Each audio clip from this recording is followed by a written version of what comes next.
Hey guys, Professor Bill, Comic Book University, and The Mandalorian Episode 2. You know, I sat here thinking to myself, there's no way Episode 2 could be as amazing as Episode 1, right?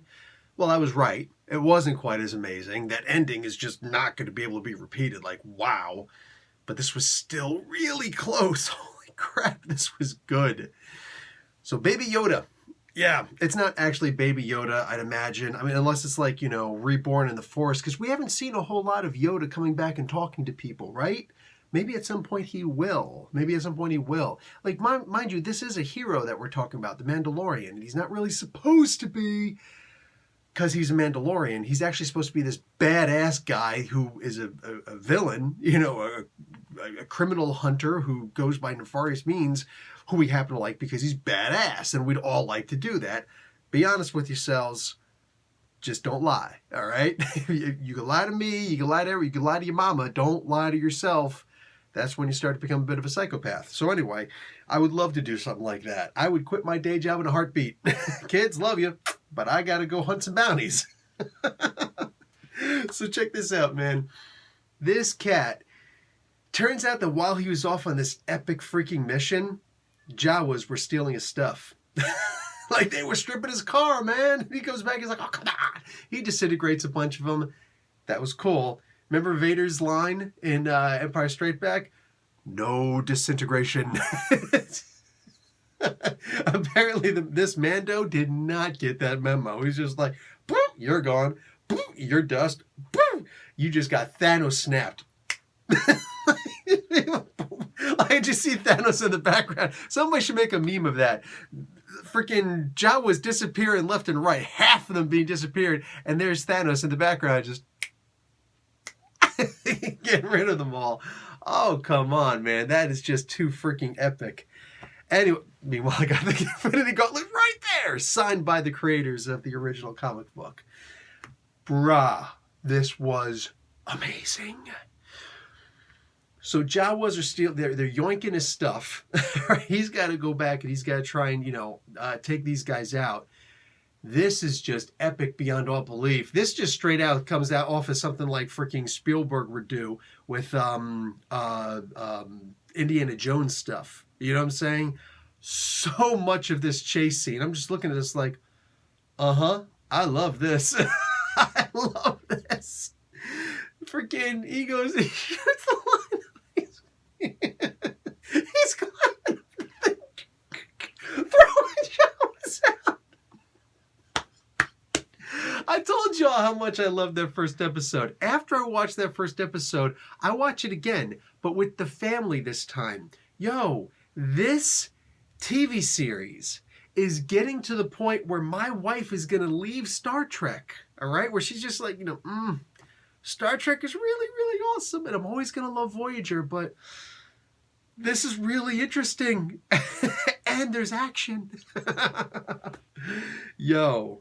Oh, man. The hardest part about watching this TV series is the constant cuts and getting booted from freaking Disney Plus because too many of y'all are on it. So listen, here's what I'm going to do. I'm going to put up a time that I'm going to watch this thing. How about this? I'm going to watch these things every, Friday night, midnight, all right? As soon as it comes on. If everybody could just stay off of Disney Plus while I'm watching that, afterwards, go right on ahead. After the first half hour, go right ahead, jump on, do whatever. This way the reviews can come out a lot sooner. I'm just saying. Because sometimes it's so freaking ridiculous. Like, dude, I can't even watch this.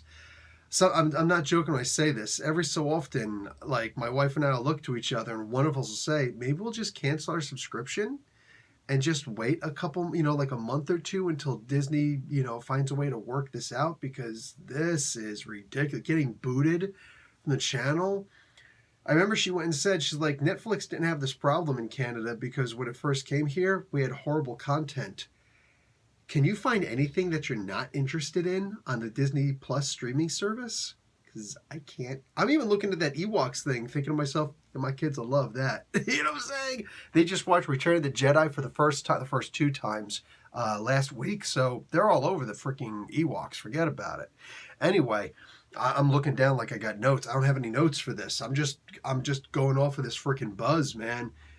Wow.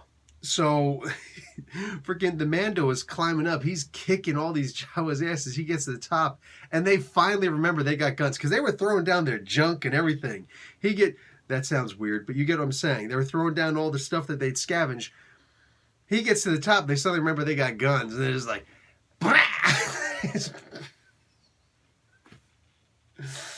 oh, he don't know how long he's been unconscious for, so chasing them down is going to be hard. So instead, he walks all the way back. I wonder what happened to that Burpkin, whatever that thing was. You remember he had the monster, the two-legged, hoppy walking monster thing, like a lizard version of the bantha. What happened to that? Why didn't he take that back? Anyway, so he's walking, he's got the thing, and freaking it looks like Trandoshans are coming after him. So these guys are probably also bounty hunters. This is also a very prolific bounty hunter type race. You know what I'm saying? They're not all bounty hunters like Mandos. Don't get me wrong on that, but they have, these guys are basically Tyrannosaurus Rexes. You know what I'm saying? They're ridiculously freaking strong. All right? High constitution, natural weaponry on themselves. These guys, more so than the freaking Rhodian race, these guys are built for security and for bounty hunting. So these guys all start coming after him. And I don't know for a fact that they're Trandoshans, but they look like Trandoshans, like Bosk from the thing. And they're trying to kill the baby Yoda and whatnot. We got to have a name for it. I looked it up because I couldn't remember. The other Yoda thing was apparently a female. Interesting. That was in episode 1. There was you got to see the E.T. race in it. If you don't know that, spoiler, go watch episode 1 again, Phantom Menace. They're showing all the Senate scenes. One of the races there are a couple of E.T.s, which I just think George Lucas is freaking awesome. Granted, he also made the Ewoks, but you get what I'm saying. He made Jar Jar Binks, but you get what I'm saying. All right, you get what I'm saying. Anyway, there was also a Yoda creature there in the council. So you figure there's a whole race of these guys out there. Unless they're going to change that. So whatever it is, this kid happens to be Force sensitive. It's also 50 years old. So I'm trying to do the math on when exactly all of this stuff happened. When was this kid born? Interesting. It's definitely worth looking up. I'm not going to just give you everything, but we were just talking about episode 1, right? So this guy goes back to the Nick Nolte character, which is freaking awesome. He goes back to Nick Nolte. Nick Nolte is like, hey, I need your help. No, seriously, I've spoken, man. He doesn't say that, but it would have been kind of cool if he did. Anyway, so he's like, we're going to have to do a trade. Trade? This is my stuff. And it's like, then you're not going to get your stuff back, bruh. No, I think he could have gotten his stuff back. I think he could have gotten his stuff back. That's just me. But yeah, seriously, they showed he's only got but so much stuff right now. They stole his guns. They yoinked everything. They stripped that stuff like Tim Drake, not Tim Drake, pre-Red Hood stripping the Batmobile, man. He straight up, they jacked his shit, man. Wow, that was messed up. Anyway, I'm still sitting here trying to remember the name of that Robin. I know the name of that Robin. There's Dick Grayson, Tim Drake, and right in the middle, Red Hood, Outlaw. Anyway, so you get the gist, all right? These freaking guys. Wow. So he goes up and he meets with them. He's trying to have a conversation with them. He tries to speak in their language, try and generate some kind of sympathy. They just laugh it off like, your Jawa is horrible. You sound like a Wookiee. Yeah, how's this sound?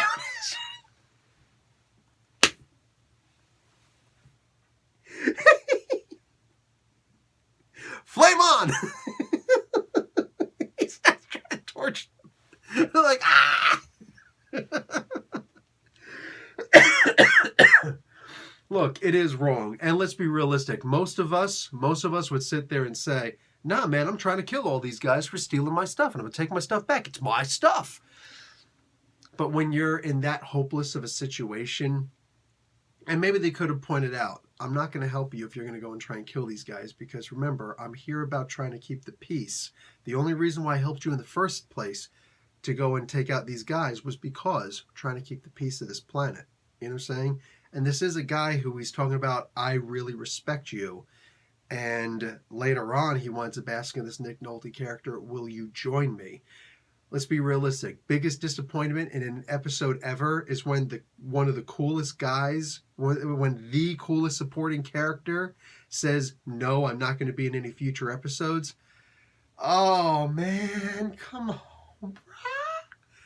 Could we talk about this? I have spoken. But you could change your mind. That would be speaking too. I will think it over. Like something. Come on, man. Oh, that killed me. But like, here's a guy. He's like, I'm gonna offer you half of my bounty, half of everything, because like you really are that important. So of course he's gonna try and keep the peace. That's why he wasn't aiming at them directly, trying to actually fry them. Because let's be realistic. These off-world Jawas are definitely flammable. I mean, they are not wearing flame retardant clothing, all right? They are highly flammable, like oily rags in a corner that the fire department used to always talk about. Like, what are you who keeps oily rags in the freaking corner? Anyway, so yeah, he was he was mad, but he was still trying to be as cool as he could because of his bud, you know? I'm going to miss not having that dude around anymore. I do hope that sometime later in the season, he winds up saying something. The Mando winds up saying something. And then at the end of the conversation, he says, I have spoken. Like, oh, good callback. Loves it. Loves it. Anyway, that dude's going to wind up being kidnapped or something like that one of these days. And he's going to have to go and rescue him. I have spoken. There was something that was really weird that was said that I still liked. When he's like, no weapons. Leave your weapons. He's like, I'm a Mando. Weapons is my religion. Like, the way he said that, I just started laughing. I'm like, what? It was stupid the way he said it, but at the same time, you can use a little humor now and then in something so serious as this. Like, here's a guy who comes around hunting names. I mean, come on now. That's some scary bitness. So having a little bit of humor in it, I'm good with it. Basically, what happens here? Okay, coolest music scene in this had to be that breathing thing that we heard. Remember when the Mando first goes down into that hole? Mind you, I challenge anybody to tell me that was not a big, gigantic butthole that he went down. That wasn't a cave. That was a big, gigantic butthole. All right? I'm looking at it. The scene froze on it. Disney Plus streaming. It's freaking freezing all the time. It froze right on the cave. And like I said it, and she didn't say anything about it. You know what I'm saying? But then it froze on the scene when he goes back and look at it in a little bit. And finally it's just like everything's silent. The kids start playing again. We're playing our Teenage Mutant Ninja Turtles in between watching, the show. And there's a moment of silence and we're staring at the blank screen. My wife just says, okay, it really does look like a butthole. I'm like, I'm telling you, it's the sphincter cave, man. What's up with that? Like, come on, man. Smear a little preparation H on that, man, because that thing get inflamed in the sun. I'm just saying. So anyway, what do you call it? He goes down to the butthole of that planet, and in search of the egg. I thought that was perfect. Nobody else believed me they were going to eat that thing. I'm like, this is a delicacy for them. This is a delicacy. And I thought that was a pretty fun moment right there. I liked it. I laughed. Anyhow, so freaking, what have you now? These guys, or what do you call it? He goes down there, he gets attacked by this giant rhino thing. Yeah, I'm good with it. And he looked like one of the Predacons. I'm just saying. Like, if that thing was painted red with a little tinge of brown and orange here and there, form Predaking. He looked badass. He comes out, and all of a sudden, the baby Yoda. Oh, I did mention the other thing was called Yaddle, right? The other of the race, the representative that was there for the planet was called Yaddle. Anyway, so Yoda, Yaddle. Can we call this one Yiddle? Can we call it Yiddle? Because I just think this thing is so cute. Like, some of you guys remember my Justice League reviews where I'm talking, the comic book, where I'm like, dude, if they don't make a Baby Jaro plush figure, I'm going to be pissed off. Like, Scott Snyder and all these guys at WB, at Warner Brothers, at DC Comics, they're all a bunch of idiots if they don't make a freaking plush of Jaro. Hello. Anyway, so they need to make a freaking plush toy of this because I'm telling you, I'm gonna have to buy 2. I'm gonna have to buy 3. I want one. My wife wants one. My kids want one. Can I tell them to share? No, which means I gotta buy 4. Heck, my cat is probably gonna want one. She's walking by looking at me right now. Can I get one too? Get a job. Get a job, cat. Anyway, can't tell Becca. Her job is being cute, and she succeeds. She gets overtime. The point is, I'm gonna have to buy a whole bunch of these, man. And they're gonna be in such demand. If Disney put these things out tomorrow, without the lag, dude, this thing would sell.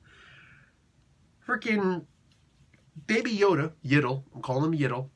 He's just like, and using the Force, and we all knew it had to happen because, like, it's a 50-year-old baby, okay? I get it. It's a 50-year-old baby. But this, my allergies are killing me right now. I'm all itchy right now. But anyway, Yiddle starts climbing out the crib. I kind of wish we would have seen it, but they are on a TV budget, so I get it. But, like, he's crawling out the freaking crib and walking up. And, like, he's trying to do the E.T. touch thing. Now, E.T., we already had an E.T. moment here, right? E.T. would always do, he'd like touch like that when he was trying to heal somebody. Only in the EU have we ever, the expanded universe, so not main canon, have we ever really discussed force healing. I don't think we've ever seen, no, we have never seen it in one of the movies. We've seen like meditation and accelerated healing. No, even in the books, we talk about like accelerated healing and stuff like that. Qui-Gon wound up getting hit by a vibro axe at one point, and he's meditating and doing his force healing and whatnot. Was that Darth Maul? Anyway, people get jacked up, and then you wind up having to, heal through the force, right? It's accelerated. Kind of like what Daredevil does, right? But in this case, I think he was actually trying to do like a force healing, and I think it'd be cool to show this. Look, we always look and we always see that the dark side of the force is stronger than the light side. Look, facts be facts, all right? We always see, like, how was Darth Maul defeated? I know that the Jedi did not train to be awesome, master combatants. They would practice mostly on deflecting blaster beams and whatnot with their things. And then, basic, like form, what's it called? Form 4? Yeah, I think it's Form 4. The basic form. Just, learn how to deflect blasters because that's what's going to come at you. But there are no Sith. We don't really have to learn how to, do too much with, lightsaber combat. It wasn't until Obi-Wan went back and learned Form 3 that was able to help him overcome Count Dooku. Well, kind of, but definitely Grievous. That definitely helped with fighting against Grievous. In this particular case, we always see things like, it's not the light side that wins. How did Luke wind up beating Darth Vader in the end of Return of the Jedi? He got pissed. He got pissed off. That's the dark side. How was Obi-Wan able to defeat Darth Maul? Qui-Gon was sitting there. He was the one sitting there, force meditating and whatnot in between, those doors, the force field doors opening and closing. Obi-Wan was there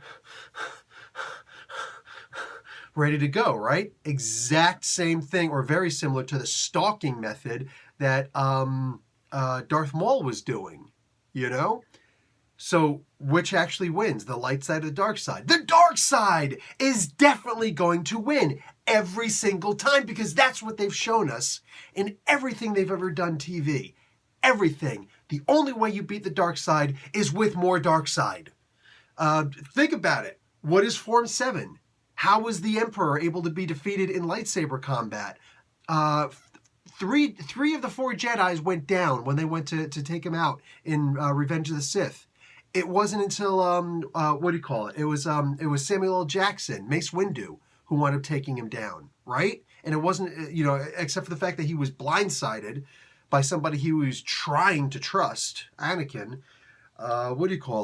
He's the one, he's the one who wound up taking him out. And how did he do it? He did it with Form 7, which is a very aggressive style. And that's the one where you get the closest to going dark side because of how aggressive you are. That's the only way. It wasn't anybody talking about, I would use the Force and meant. You go get your ass shot down, man. You're going to get chopped down. I don't want to hear that. The dark side wins. But what happens in this particular case?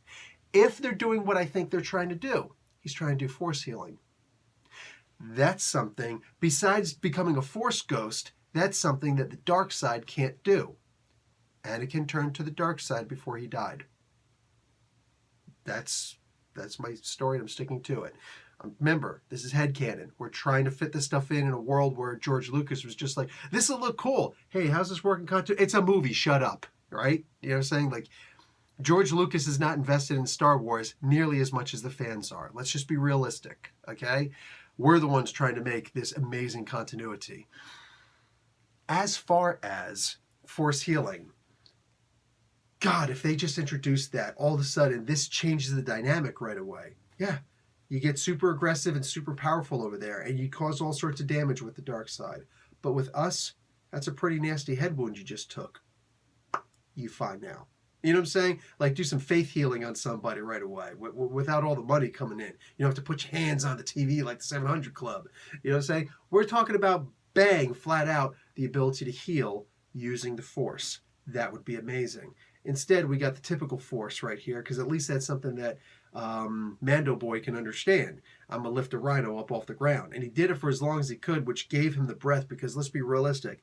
Mando, to the end, he was stuck with just a little knife, and that didn't even look like a vibro knife. That handle did not look big enough to actually have the vibration thing on there. If anybody doesn't know, I don't think they've ever actually used it in the movies or the TV shows or anything like that. I don't know. But in the actual EU, there's this thing called a vibro weapon. You can have a vibro axe, a vibro blade, like a knife or sometimes a sword. It's basically a device that you add to the hilt that causes the weapon to vibrate crazy. All right, so like you'll have it, you'll hold it, you'll be fine. It'll be a little weird to hold it first. You get used to it, but by this thing vibrating just perfectly, it gives you a massive amount of extra cut to the blow that you're trying to do. You know what I'm saying? Like, so it's like, you cut in this deep with a regular weapon, this deep with a freaking vibro weapon, because it's just shaking right through the molecules and whatnot. So that's what it does. It's not nearly as effective as a lightsaber, but for regular people, it's a totally awesome weapon. They're usually illegal by the Empire, but there is no Empire right now. Their credits aren't even any good for the most part. So anyway, yes, digging it.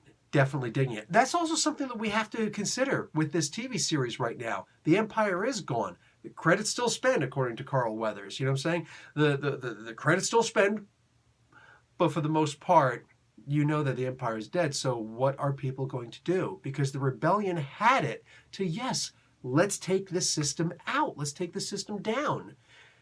Maybe they were still trying to, take out pockets of resistance, like the guys who hired the doctor, mind you, who paid for, a lot of or works for the Imperial remnants, who want this little Yiddle guy, which is something to be discussing also. Why does a doctor want this particular character alive? The Empire just wants it dead because you're supposed to hunt down Jedi, right? But the doctor, he wants it alive. What are they going to do with this guy?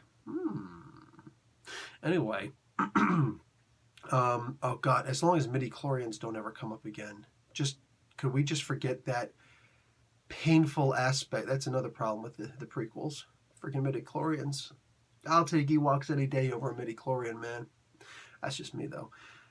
But there's so much to think about it. But like, what happens to, where's the new government now? You toppled the old government. Where's the new government? Did you have something in place? Because I would love to see that. Maybe that's for another TV series that could actually tie into this one. The New Republic. I would love to see that.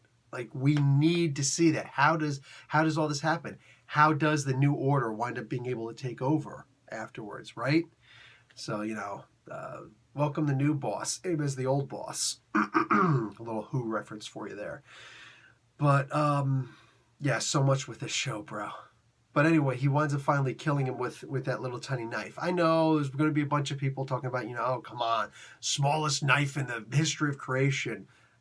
I guess, you know what I'm saying? Yes, it was a little kind of whatever, but it did look like he hit him in the carotid artery. So he's just, a moment of desperation. He looks and he sees, like, here's a clean opening, a clean shot.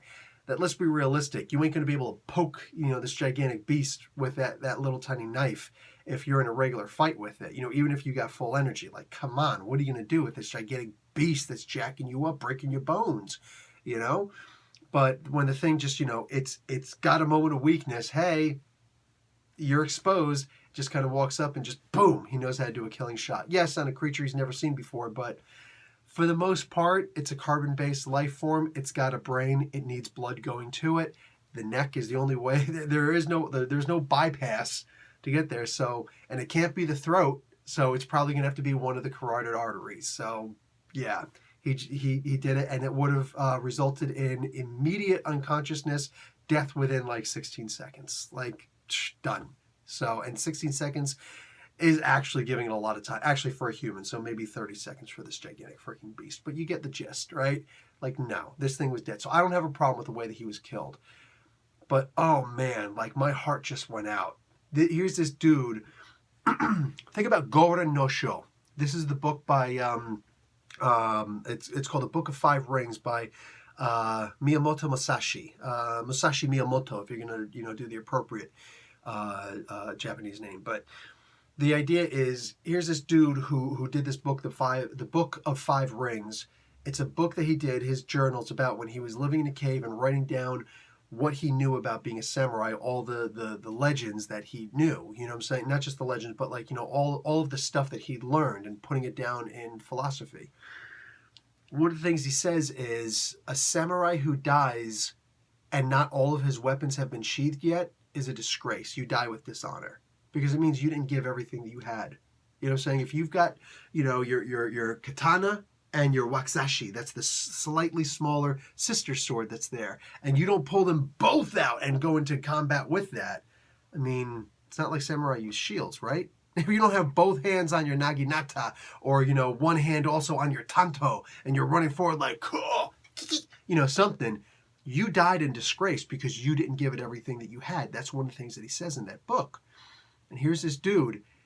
He's not just going to be like, okay, I'm going to die here. No, he knows he's going to die. And instead of just sitting there and going into a meditative stance or putting his sword up like freaking Obi-Wan, one of the scenes that my kids love to reenact is, just, I'm going to put my sword up and smile and, oh, my lightsaber, and you're going to kill me and I'm going to become more powerful than I was before. Yeah.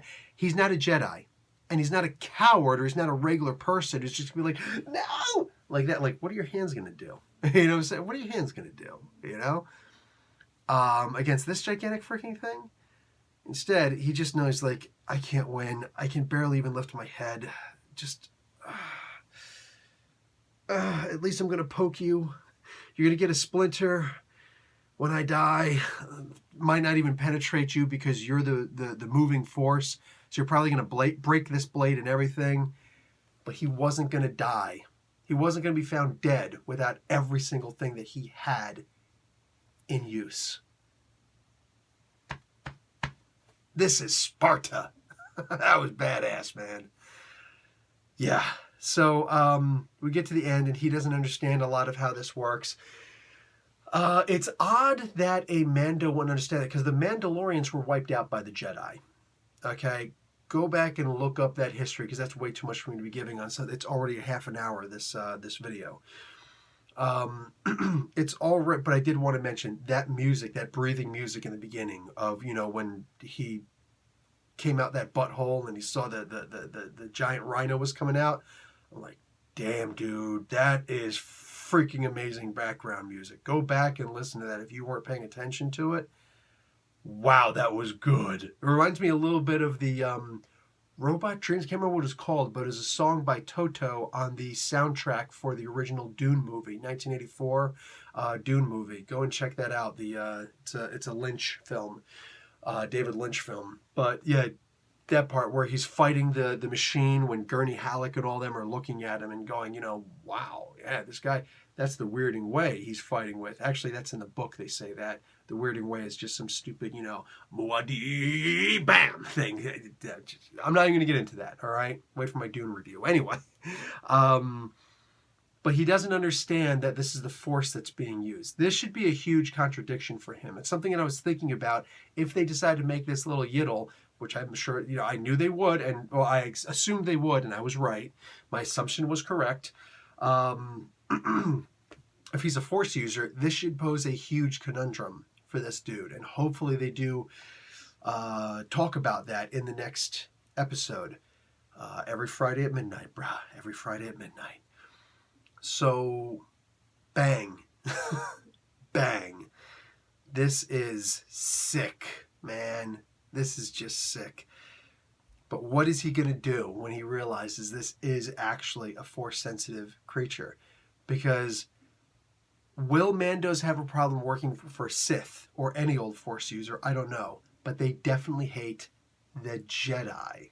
They despise the Jedi. They will kill a Jedi for free. That's a big statement for a Mando, by the way. But in this particular case, brah, what do we do when he suddenly realizes, when he comes to grips with the idea of this little yiddle guy that just saved my life as I'm trying to save his? Wow. He's going to wind up growing up to be a Jedi, isn't he? What's he going to do? What you gonna do, yiddle, when the Mando comes for you? This was an amazing episode, as I expected it to be.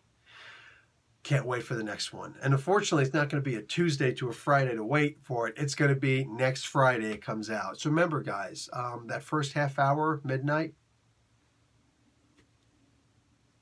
so that I can watch it and, do my thing. I appreciate that on behalf of all you guys. Also, drop a like. Why not? Anyway, guys, I'm done. Professor Bill, Comic Book University. Class dismissed.